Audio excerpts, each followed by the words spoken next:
Assalamualaikum warahmatullahi wabarakatuh. Kami dari kelompok 1 izin mempresentasikan tentang follow the money. Izin memperkenalkan diri, saya Amalia Salihan dengan NPM 144.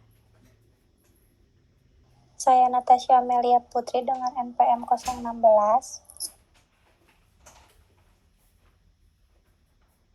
Saya Viola Aprilia dengan NIM 230135006.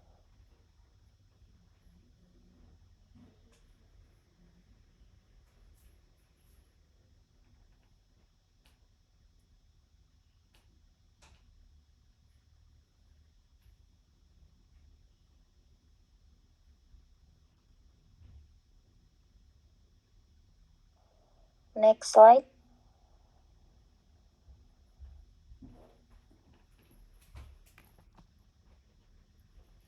Pembahasan kita di sini yang pertama itu ada pencucian uang, yang kedua ada follow the money and data mining, yang ketiga ada undang-undang tindak pidana pencucian uang.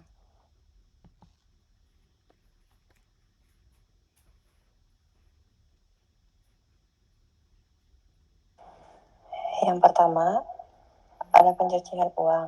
Pencucian uang adalah suatu upaya perbuatan untuk menyembunyikan atau menyamarkan asal-usul uang atau dana, harta kekayaan, hasil tindak pidana melalui berbagai transaksi keuangan agar uang atau harta kekayaan tersebut tampak seolah-olah berasal dari kegiatan yang sah atau legal.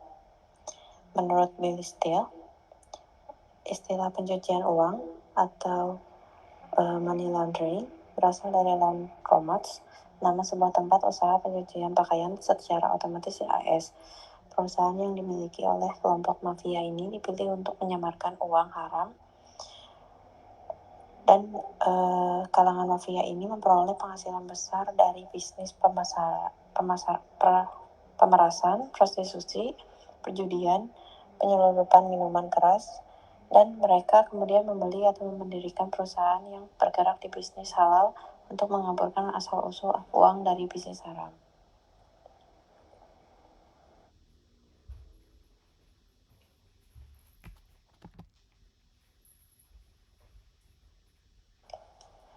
Kemudian, suatu tindakan pidana pencucian uang tidak akan mungkin terjadi tanpa adanya kejahatan lain atau tindak pidana asal terlebih dahulu. Tindak pidana asal dan tindak pidana pencucian uang akan selalu berjalan berdampingan, saling menumbuhkan dan tidak saling terlepas satu sama lain. Undang-Undang Nomor 8 Tahun 2010 tentang Pencegahan dan Pemberantasan Tindak Pidana Pencucian Uang adalah mengkriminalisasi pencucian uang, yaitu perbuatan menyembunyikan dan menyamarkan harta kekayaan hasil tindak pidana sehingga seolah-olah tampak sebagai kekayaan yang sah.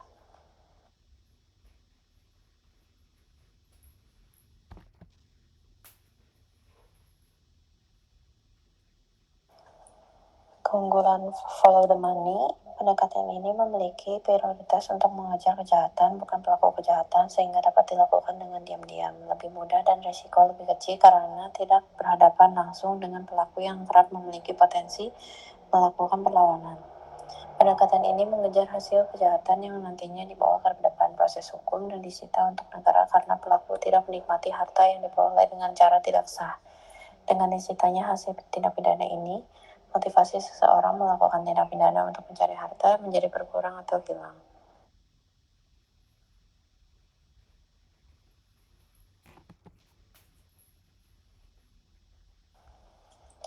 Jejak-jejak uang atau money trail, jejak-jejak kejahatan dalam hal ini berupa arus uang.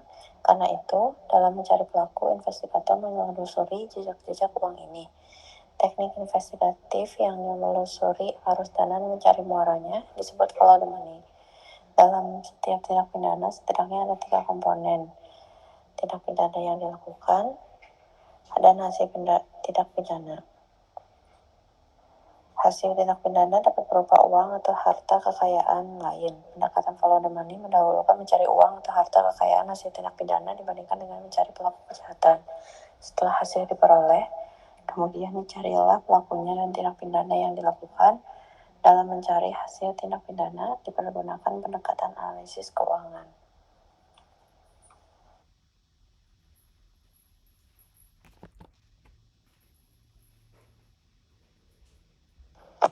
Kriminalisasi dan pencucian uang.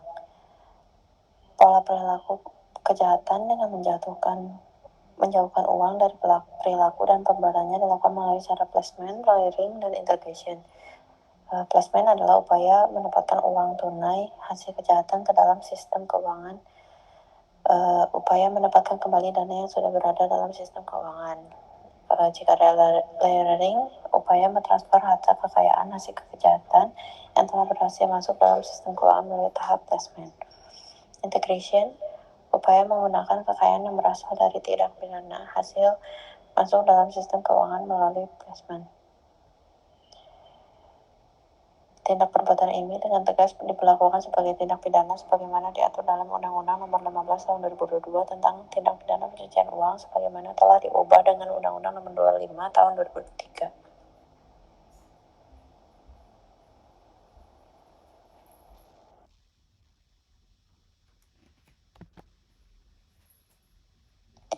Yang kedua itu follow the money and data mining. Teknik investigasi ini sebenarnya sangat sederhana. Kesulitannya adalah datanya yang sangat banyak dalam hitungan terabytes. Kita tidak bisa mulai dengan pelakunya. Yang ingin kita lihat justru adanya pola-pola arus dana yang menuju ke suatu tempat, atau yang memberi indikasi tentang pelaku atau otak kejahatan. Di samping kerumitan karena data yang begitu besar, juga perlu dilakukan kecermatan dan persistensi dalam mengumpulkan bahan-bahannya. Kemajuan yang sangat pesat di bidang teknologi informasi memfasilitasi proses ini.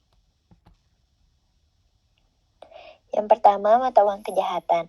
Ciri dari penggunaan currency of crime yang bukan berupa uang adalah izin-izin atau lisensi untuk akses ke sumber-sumber daya alam yang umumnya dialokasikan kepada keluarga dan kerabat sang diktator, ganja, dan lain sebagainya. Di sini ada dua arus yang bisa diikuti investigator, yakni arus dana dan arus fisik barang. Yang kedua ada investigatif tindak. Data mining didukung oleh 3 teknologi yang saat ini sudah matang, yaitu teknologi untuk mengumpulkan data secara besar-besaran, adanya multiprosesor komputer yang sangat tangguh, dan tersedianya data mining algoritma. Dalam evolusi dari data bisnis ke informasi bisnis, setiap pencapaian baru dibangun atas pencapaian sebelumnya. Yang ketiga itu ada peluang, memberikan peluang dalam investigasi melalui kemampuan yang cukup besar dan bermutu baik dalam database. Yang keempat, data mining. Data mining memiliki automate prediction of trends and behavior untuk memproses pencarian informasi prediktif secara otomatis dalam database yang besar. Yang kelima, ada automate prediction of trends and behavior. Data mining memproses pencarian informasi prediktif secara otomatis dalam database yang besar. Pertanyaan-pertanyaan yang secara tradisional memerlukan analisis yang ekstensif secara langsung, sekarang bisa memperoleh jawaban langsung dan cepat dari data itu sendiri. Data mining memiliki decision trees, yang penggunaan struktur yang berbentuk pohon untuk menggambarkan suatu atau beberapa set keputusan. Data mining memiliki decision trees yang penggunaan struktur yang berbentuk pohon untuk menggambarkan suatu atau beberapa set keputusan. Selanjutnya, bagian 3 Undang-Undang Tindak Pidana Pencucian Uang. Pemeriksa memfokuskan investigasinya pada pencarian indikasi-indikasi atau bukti awal dari masing-masing unsur atau bagian inti TPK. Dalam dokumentasi, investigasinya pemeriksa merinci semua indikasi dan alat bukti untuk masing-masing bagian inti atau tindak pidana korupsi yang disangkakan atau didakwakan. Di Indonesia, pendekatan follow the money diatur dalam Undang-Undang Nomor 15 Tahun 2002 sebagaimana telah diubah dengan Undang-Undang Nomor 25 Tahun 2003 tentang perubahan atas Undang-Undang Nomor 15 Tahun 2002 tentang tindak pidana pencucian uang yang disempurnakan lagi dalam Undang-Undang Nomor 8 Tahun 2010 tentang pencegahan dan pemberantasan tindak pidana pencucian uang. Salah satu upaya serius untuk melawan kegiatan pencucian uang adalah dengan membentuk satuan tugas yang disebut The Financial Action Task Force on Money Laundering.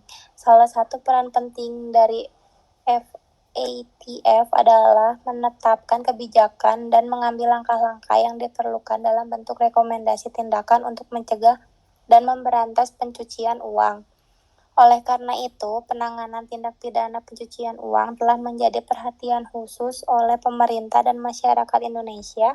Salah satu bentuk nyatanya adalah dengan disahkannya Undang-Undang Nomor 15 Tahun 2002 tentang tindak pidana pencucian uang, di mana undang-undang tersebut dengan tegas menyatakan bahwa pencucian uang adalah suatu tindak pidana dan memerintahkan pendirian pusat pelaporan dan analisis transaksi keuangan.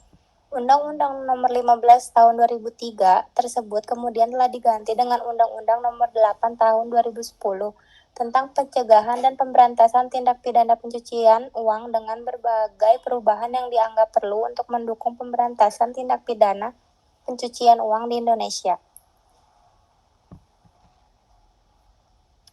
Selanjutnya, kewajiban melapor bagi penyelenggara negara. Kewajiban melapor harta kekayaan bagi penyelenggara negara ditetapkan dalam Undang-Undang Nomor 30 Tahun 2002 tentang Komisi Pemberantasan Korupsi. Ketentuan KPK sebut mendefinisikan harta kekayaan penyelenggaraan negara sebagai harta benda yang dimiliki oleh penyelenggara negara beserta istri dan anak yang masih menjadi tanggungan, baik berupa harta bergerak, harta tidak bergerak, maupun hak-hak lainnya yang dapat dinilai dengan uang yang diperoleh penyelenggara negara sebelum, selama, dan setelah memangku jabatannya.